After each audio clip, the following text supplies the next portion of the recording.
Здравствуйте. Лето– время ремонта, и поэтому весьма актуальным становится вопрос перепланировки жилья. Сегодня у нас в гостях начальник отдела учета жилищного фонда ДЖО города Якутска Айталина Жиркова и ведущий специалист отдела лицензионного контроля и жилищного надзора Управления Госстройжилнадзора Якутии Алиса Герасимова. Здравствуйте.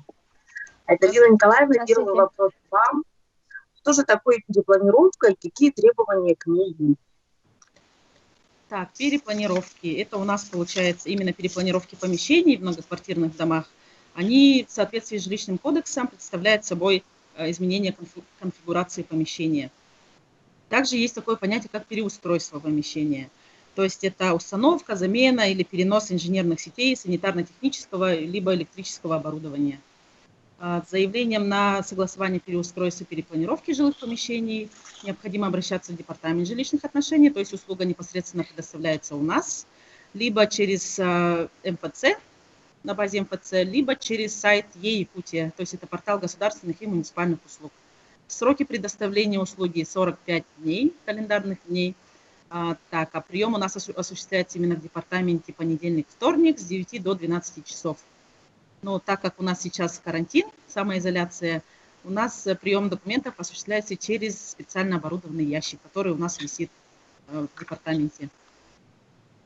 Айталина Николаевна, вообще наши читатели интересует их алгоритм действия. Вот они получили квартиру, решили сделать перепланировку, с чего начать и как вообще все это дело происходит?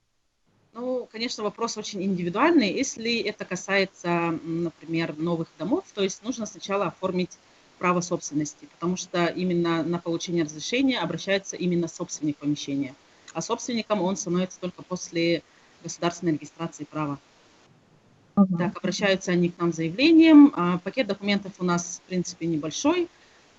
Документы, получается, правоустанавливающие на помещение, документы, удостоверяющие личность собственников. Заявление здесь тоже можно непосредственно у нас заполнить, и проект переустройства, перепланировки, то есть непосредственно какие виды работ. То есть они должны обратиться в специальные учреждения, да, которые проектные, и прийти уже с готовым проектом перепланировки? Да, именно обязательно обращаться в проектные организации, которые имеют допуск к СРО, то есть имеют разрешение. Угу. А потом вот заявку они подали, как потом будет идти?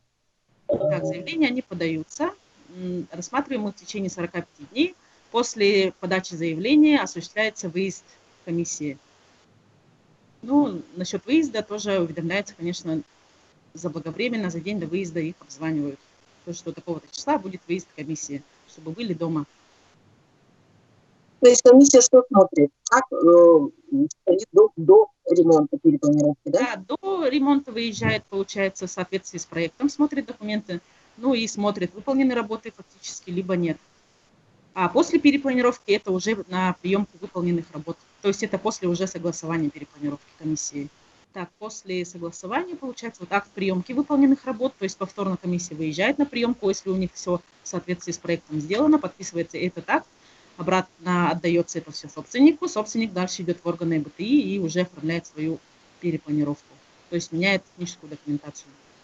Чего категорически нельзя делать во время переустройства? Чего нельзя делать? В основном это зависит от конструктива дома. То, что касается несущих конструкций, то есть нельзя, например, если стена несущая, ее снести. Возможно, пробить проем в несущей стене. То есть все эти расчеты должны делать проектировщики. В каких случаях комиссия может отказать в перепланировке? Отказы в основном несоответствие проекта перепланировки требованиям законодательства, то есть фактически заказывает проект, комиссия выезжает, а по факту в квартире совсем другая перепланировка. Либо есть перепланировки, которые требуют согласия собственников, то, что касается общего имущества, то, что не хватает голосов собственников. Это самый распространенный отказ. А вообще чего категорически нельзя делать? Несущие стены нельзя трогать, и все. Несущие стены нельзя трогать, а то, что касается инженерных коммуникаций, систему отопления нельзя затрагивать, то есть менять там диаметры труб и так далее. Очень многие утепляют балконы и выводят туда систему отопления. Это законно? Да, в принципе, да, это технически возможно сделать, но именно сам балкон, это холодное помещение, он должен оставаться балконом. То есть площадь квартиры, она за счет балкона не должна увеличиваться. Потому что это уже другой вопрос, это уже будет реконструкция, это не перепланировка. Вопрос Алисе Алексеевне. Что ждет тех собственников, которые решили идти неофициальным путем и не узаконивать перепланировку? Ну, у нас по самовольной перепланировке и переустройству, так, по по части 2 статьи 7.21 штраф в виде штрафа вложения. Физлиц от 2000 до 2500 рублей. И сейчас вот изменения внесли в апреле этого года и добавили должностные лица. На них от 4 до 5000 штраф. И еще на юрлица также от 40 до 50 тысяч рублей.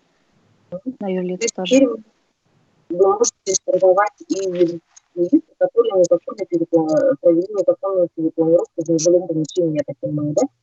Это касается именно помещений всех, и жилых, и нежилых.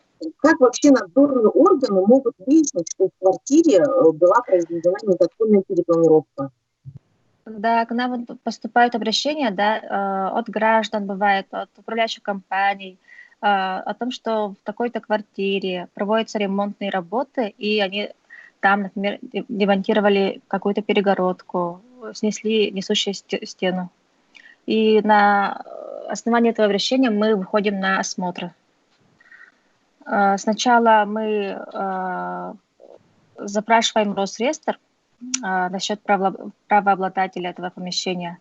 И затем мы надлежащим образом уведомляем собственника о том, что у нас такого числа будет осмотр. И просим предоставить им доступ к помещению.